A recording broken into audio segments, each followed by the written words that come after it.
I'm not saying they are authoritative as God speaking to anyone else. They were God speaking to me. So they're authoritative to me because I believe in what God said. And of course, I would try and outwork what God said because he said it to me. What I share with other people is up to other people to decide whether God's speaking to them through it. But it's not actually directly God speaking to them. God spoke to me. And hopefully God will have spoken to each of us in different ways, which will be inspired, but also authoritative to our lives. If God told me to do something, I would take that as authoritative. But I couldn't say, you need to do what God said to me. And that's the difference. We are telling people to follow what God said to Paul and Peter and John and other people 2,000 years later, and telling them you must follow this. And we don't understand the context. We don't understand the time. We don't understand mostly the fact that the age is changing and all of the things that happen. And therefore, we're trying to fit into, again, the Old Testament, which was written to Jewish people under a different religious system.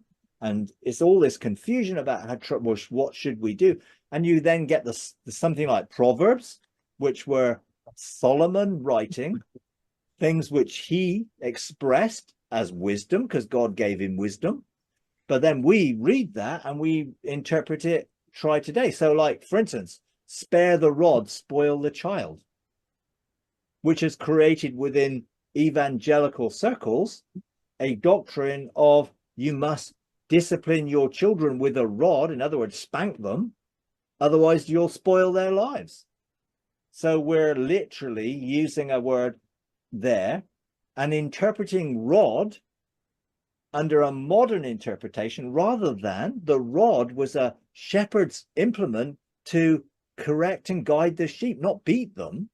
Hence in Psalm 23, your rod and your staff, they comfort me.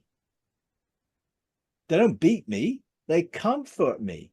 So you take a verse in the Old Testament, as in Proverbs, and you try and apply that today, and you create a whole theology around you have to discipline your children with a rod, or you have to spank them. Otherwise, they will be spoiled. Well, what does that say? Well, that's come from because they view God as someone who has punished Jesus through penal substitutionary atonement. They believe God punished Jesus, therefore we should punish our children. And unfortunately, that has been adopted because of a wrong view of God as that type of father who will punish his children. And if they don't follow him, they'll punish him forever in eternal conscious torment. That's literally why they believe all that, because it's a completely wrong view of God, which has created a understanding by using one Bible verse based on a wrong understanding of who God is as love to set up a thing. And then you get in Hebrews where it says, do not despise the discipline of the Lord.